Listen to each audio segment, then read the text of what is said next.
Look, you are a blessed man, I would say, for being able to get quality education, and all three of them being on scholarships. It's not easy. Tell us how this all started. How is that even possible?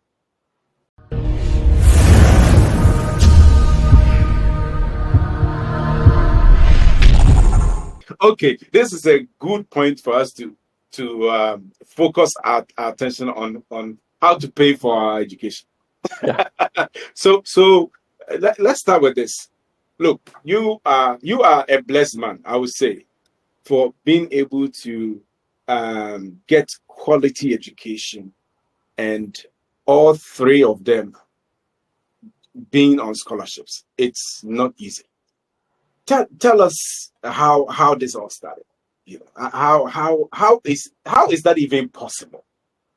Because I'm sitting here, I have two kids who I know they are going to go to school in the next. My 17-year-old is going to go to school maybe in the next year or so. And it's like, wow, I'm scratching my head. Do I have to pay all this kind of money? It's like, I can. yeah. So kind of, it just guide us through. Look, parents will be interested in this segment. So are the students are going to be super interested in this segment. So you just tell us, where do we start in financing our education? Information. Awesome. So Yeah. Expound on that. Yeah. So one of the skills of the 21st century is information literacy. Huh? So how do you get information, and how do you authenticate the information, and how do you use it? Mm-hmm. Yeah. So as I said earlier, Google is there. Yes, it is. There's a lot you can get from there. And it's here to stay. Yeah. It is here to stay. Yeah. So in order to secure funding for our education, we need information from people, from websites, etc. Okay. Good. So apart from Google, where else can we get that information? Or where do we get that information, and what types of information are we talking about? Yeah. So as I said, it starts with your interest and what you want to do. Okay. Yeah. So you look up, say, a school that teaches this program, maybe philosophy or something. Okay. Yeah. And then when you go to their website, look at their admission requirements and look at funding, look at faculty, look at their research, So first of all, interest. Can they meet your interest? If they can, then look for, look at the admission requirements. Okay. So requirements, then you check the funding. Okay. In that order? Yes. Mm-hmm. Funding. You can even check the funding before admission requirements, because if you like the program and then there's no money, there's no need to apply. Okay. Yeah. So if you like the program, check if they have funding, and then check and see what the requirements are for admission. Yes. Sometimes you have to do separate applications for funding and then admission. Okay. Sometimes, yeah. It depends on the school. Okay. Yeah. Some schools just add the funding to the admission. Admission. So you have to deal with schools individually. Okay. Yeah. In some cases, you'd have to look for a professor in a department. In the sciences, for instance. If you want to do research in rice, that's what my wife does. Oh, wow. Yeah. If you want to do research in rice, which school does the research in rice, and who are the people there? Do they have similar interests as you? And if they do, write to the professor that you have ABC. These are papers that you have written, and this is your transcript. And if you took the GRE, which we'll talk about soon, yes, these are my scores, and these are my goals. Okay, these are my goals. And then you ask if he would be willing to admit you, or she, is willing to admit you. So if the professor has funding for a research project, then you have one foot in the door. Okay, wait a minute. This is exciting. Okay, let's debrief this. So what you are trying to say is that sometimes the funding for your education can be specific to the department or the program. Yes. And it can even niche down to the point that the professor that is probably either the head of the department or the professor in charge of that program may have funding for research work. And if you want to work in that area, that type of funding could be available to fund your education. Yes. That is sweet. Yeah. Man. So you work for the money. You work for the money, and I like working for money. You learn on the job. You learn for free. Yeah. Basically, you're doing something. First of all, you talked about passion. You talked about something that you're excited about. So you get the opportunity to go and work in a school on a program that you are passionate about, and get the opportunity to work and get the opportunity to learn from the best. I don't even know what beats this. that is incredible. Okay, let's continue. Yes. So those are some of the ways that you can secure funding for your education. So you need to seek information. You know. Yeah. So go and check, ask questions. You know, maybe you'll find a Ghanaian student in the department. Write to Kofi or Amma that I'm ABC and I have interest in this program. Can you guide me through the application and all of that? That is interesting. Yeah. I would never have thought about that. Oh yes, yeah. You would have to check. That's great. Check. Yeah, I remember. I think last year, someone got in touch with me via my institution email, and then he talked about himself. Yeah, that he's this and that and that, and he has interest in ABC, and he would like to apply. Okay. So I went online, looked for schools that offer that program, and then I sent him links, and then I helped him through the application. And he's doing well. Man, you are a blessing. You are a blessing. I kid you not, man. This is an eye opener. I can tell you, this information that Selikem is sharing is worth far more than money can buy. I can tell you. Because I'm a parent myself, and I'm, my teenage kids, and I'm thinking about their future and their education and that kind of thing. And this is great information. This is great information. So, talk us through the scholarship. What type of? Are there different types of scholarships? I know we've talked about the assistantships, the fellowships, and also going through the faculty level, working with a professor who probably may have funding for research. Is that all, or there are other different types of scholarships available? Yeah, so what I'm talking about here is mainly for US programs. Yes. And I don't know much about other ways of getting funding, but I know that Get Fund, that's the Ghana Education Trust Fund, right? Is able to have some type of scholarship. Yeah. I would rely more on the ones you've shared than going to the Get Fund and through that. I don't know the process. It might be very easy, but you never know. And that's a program exclusively for Ghana. So if you are not in Ghana, you may not be able to benefit from that. Yes. That's true. So, please go ahead.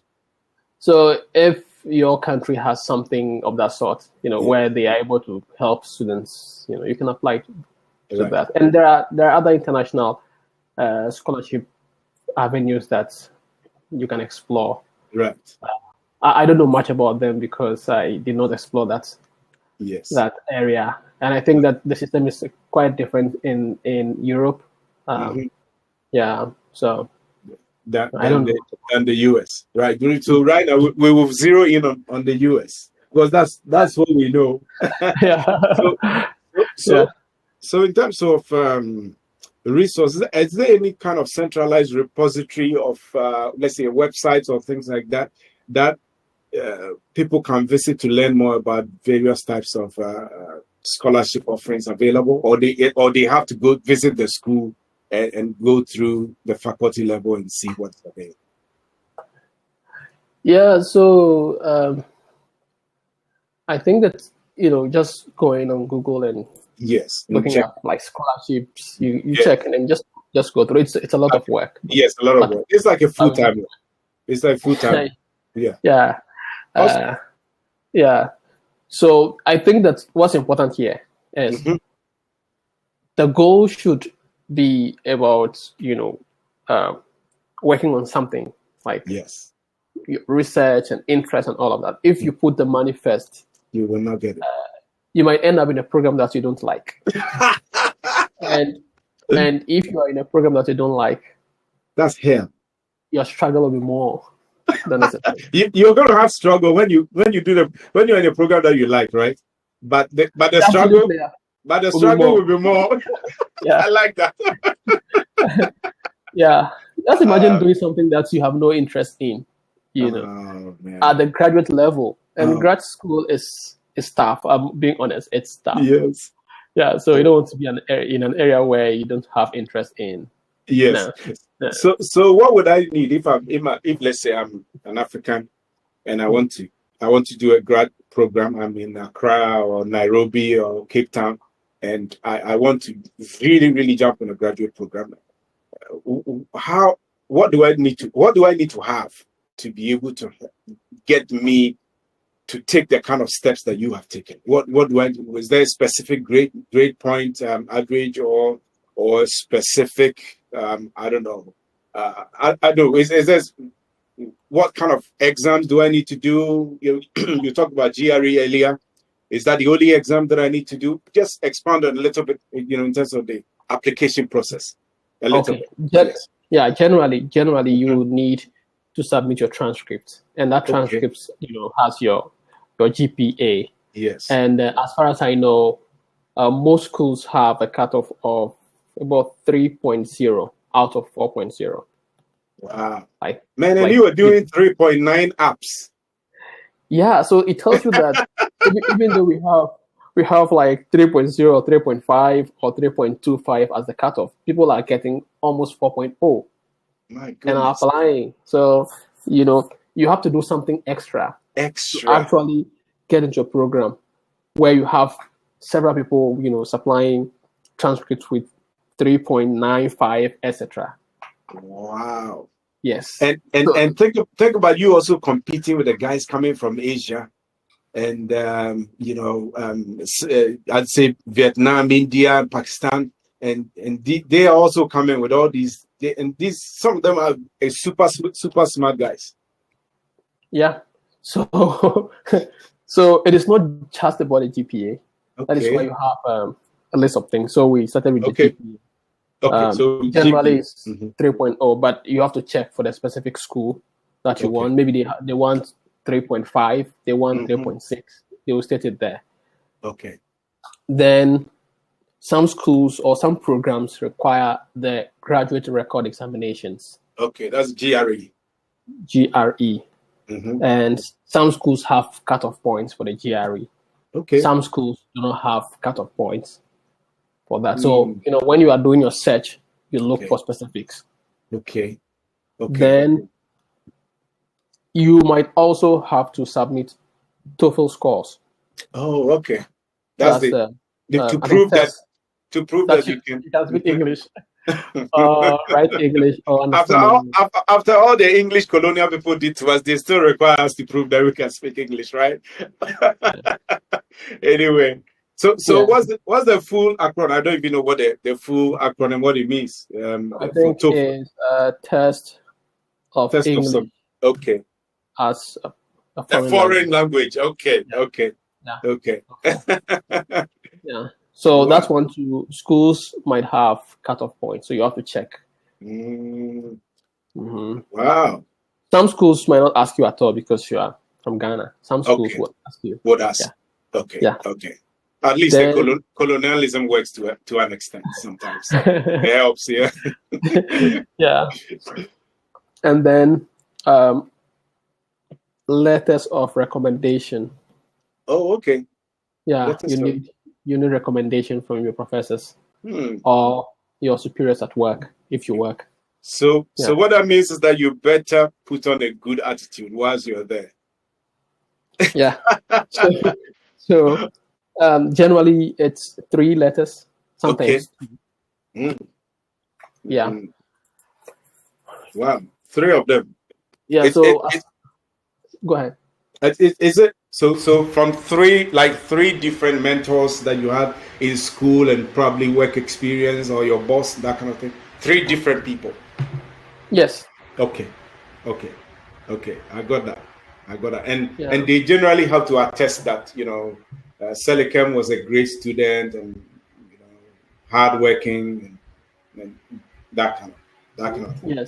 Yes. Okay. And I mean, I haven't seen such letters, like before, but I've seen samples online. Okay.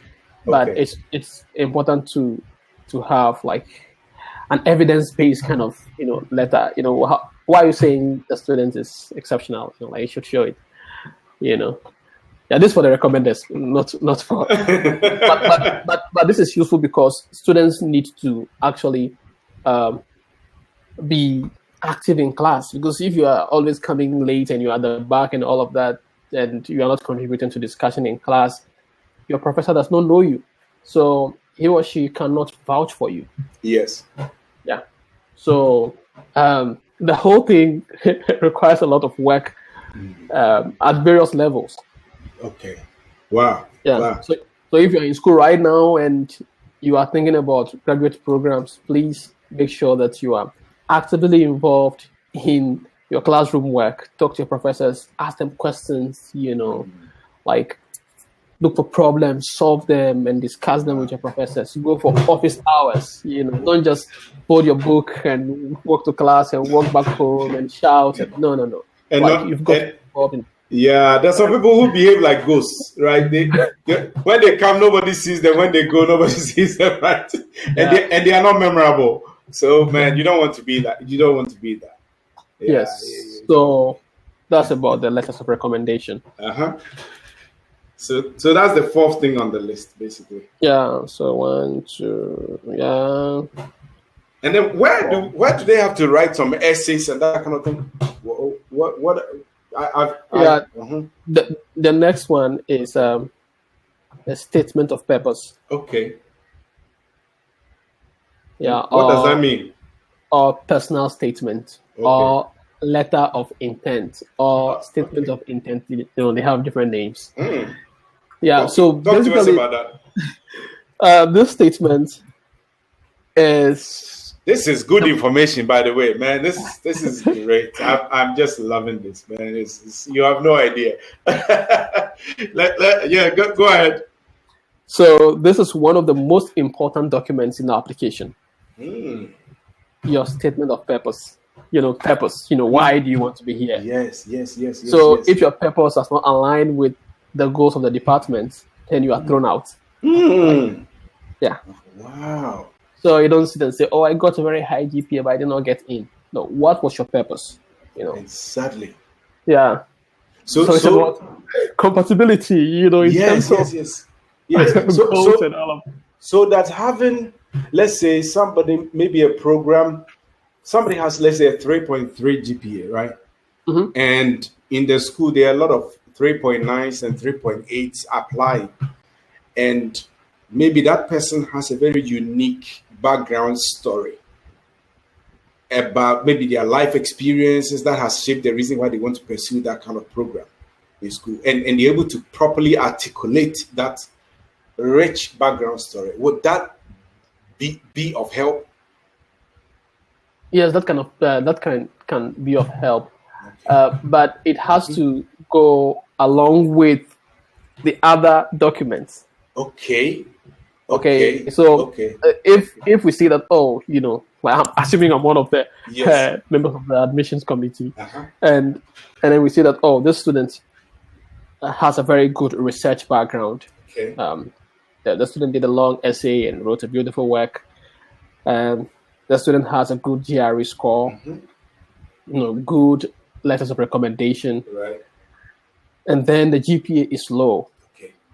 And the person talks about it in a statement that, I had these issues, I was depressed, ABC. Yeah, maybe a medical condition. Yes, that student can get in. Wow. Yeah. So it's a holistic thing. Then this letter of intent is very, very important. Yeah, it's very important. It's very important. Wow. So since you have gone through that, the first time you did it, how were you able to write it? Did you get some kind of coaching or some online resource that helped you to do that? Because this is an area people would really need help. Is there some resource there that could help people to be able to craft very powerful letters of intent? Yes, information. I like that. I like that. So, in my case, my friend helped me. Okay. Yeah, so he shared all the resources that he had with me. He got them from the internet and then he shared them with me. Okay. And I went online to find more. Yeah.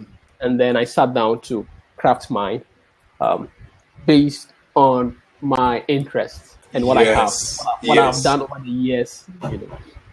Yeah. So that's incredible.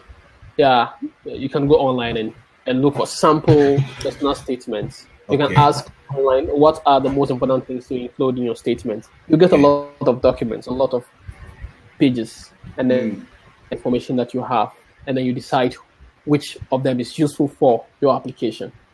Sometimes the school states what they want to see in that document. They state it for you. That hey, we need, that makes it easier. Yes, we need this particular things. And you have a word limit of 500, say 500 or 1,000. So your summary skills are important. You need to say the most important things in 500 words. Wow. Yeah. That is amazing. Yeah. Wow. Selikem, this is you've been a major blessing to us, and I don't say that lightly at all.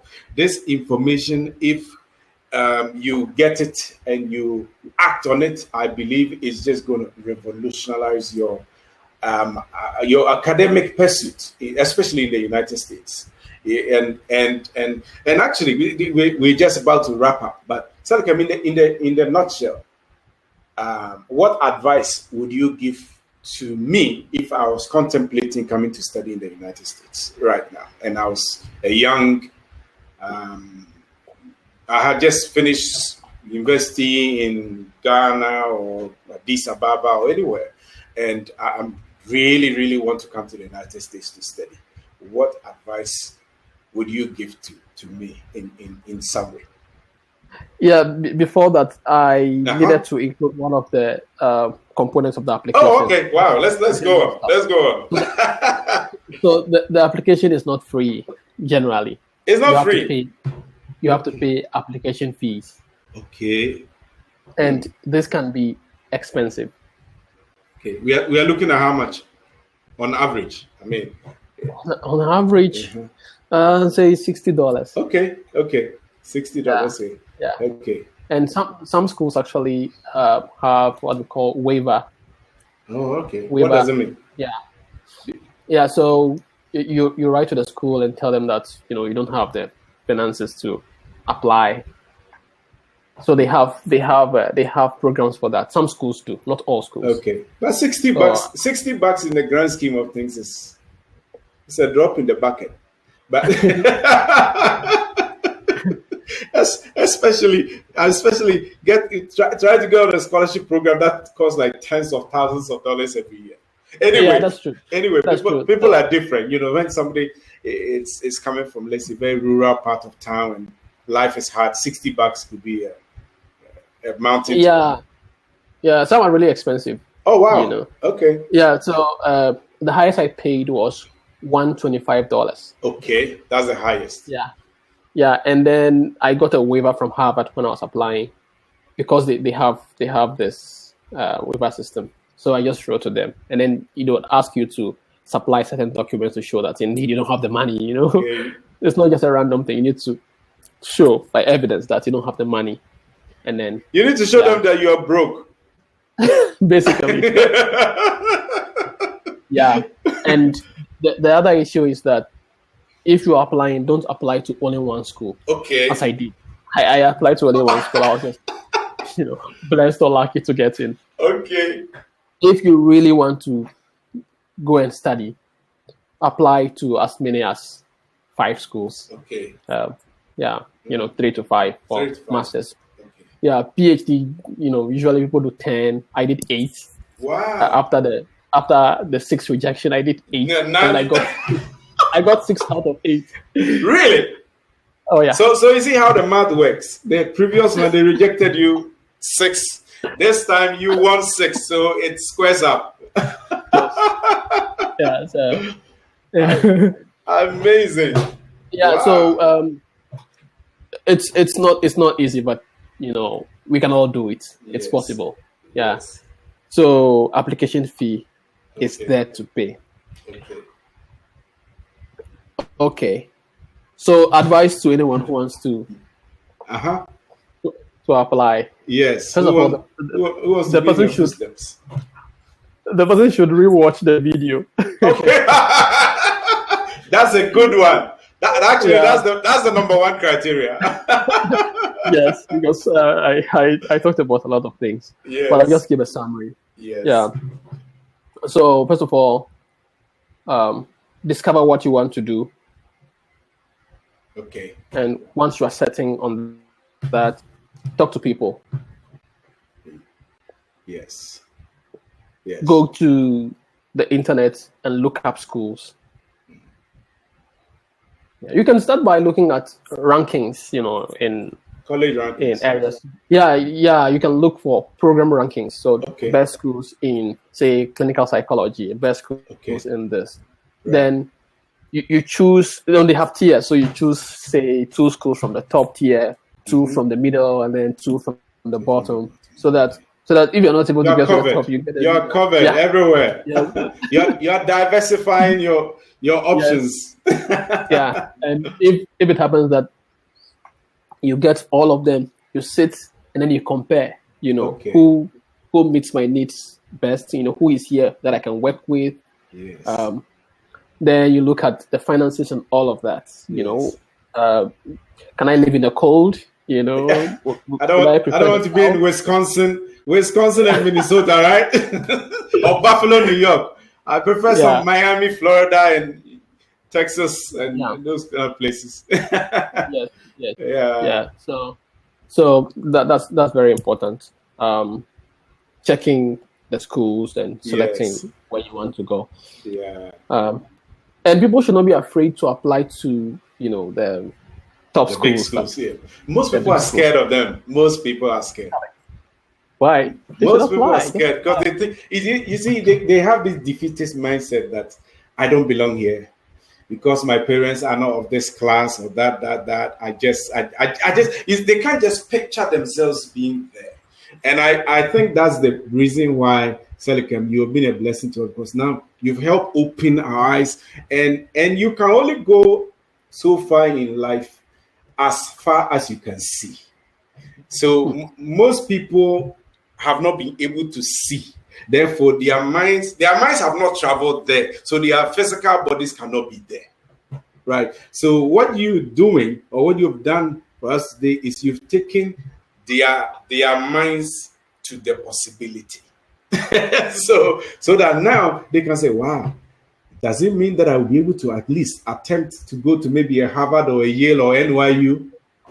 Absolutely. Exactly. Yeah. So when you get into them, you have to work hard because usually the programs there are very rigorous. Okay. So you need to really work hard, and you can make it. You can do it. Amen to that. Yeah. Amen to that. Wow, Selikem, it's been awesome. It's been super awesome talking to you and you sharing all these gems of ideas and tips and strategies with us. We can't even put into words how grateful we are, and we hope to bring you back sometime when you're through with the PhD program. And we want to talk to you after the program as well to know what your next stage is, and see if you can maybe we can do a Q&A session with you at that point where we bring on some young Africans. They will throw some questions at you after your PhD program, and then we'll see how fun that goes. So we are super excited and so thankful for all the time that you spent with us. And it's awesome. Thank you. I would like to add something that I forgot to mention. Okay, go on. There's this office in the U.S. Embassy. Okay. Called Education USA. Okay. Yeah. What do they do? Yeah, they advise on applications, scholarships, and then visa interview, all of that. So all that I gave you right now, they can tell you a lot more. Okay. Yeah, because they actually have webinar sessions with schools in the US. Yeah, even on Facebook, they share it live, and then people ask questions and provide responses. So anyone interested in studying in the US can go to the US Embassy. Any country? US Embassy in any country, right? I know of the one in Accra. I don't know if there's US Education USA in almost every country. So what people can do is that they can go and Google Education USA in their respective countries. So you say Education USA Kenya, yes. or US Embassy Kenya, or Education USA Tanzania, whatever it is, right? Yes. Okay. Yes. Okay. Yeah. Wow. I'm just going to take the risk to say that Education USA could be in every US embassy. Yeah, probably. Yeah. Worldwide. Oh wow, that is incredible information. That's good. Yeah, I remember when I was growing up, we used to have USIS, where we go there and look for info. This quite some time back, so it's like in the 90s. So they used to have an office like that will go and research and that kind of. But we didn't have the fortitude that you had, so we went the difficult ways, and then until we finally landed in America and that kind of thing. So you have really gone through the thing like a mud truck, just grazing its way through USA like that, and it is awesome to see guys like you, man. So is there anything more that we need to know, or if there's any more, we'll be happy to have them. If there isn't, we can schedule a 2.0 when you finish your PhD program. Yeah, there's nothing more. That's about it, man. Yeah. Thank you so much, Selikem. Thank you so much, and we look forward to seeing you after the PhD program, and we're only wishing you nothing but the best. Thank you. In terms of what you want to do. And actually, we will be excited to see where you land. I'm so excited. I'm going to talk to people about the linguistics line in terms of as career choice. I'm just going to be a trumpeter for that. I think people should think outside the box, and that's what you've done. That's very important. Yeah. Yes. Yeah. So. Thank you so much once again, and then we'll catch you in the subsequent episodes after you finish your PhD program. Right.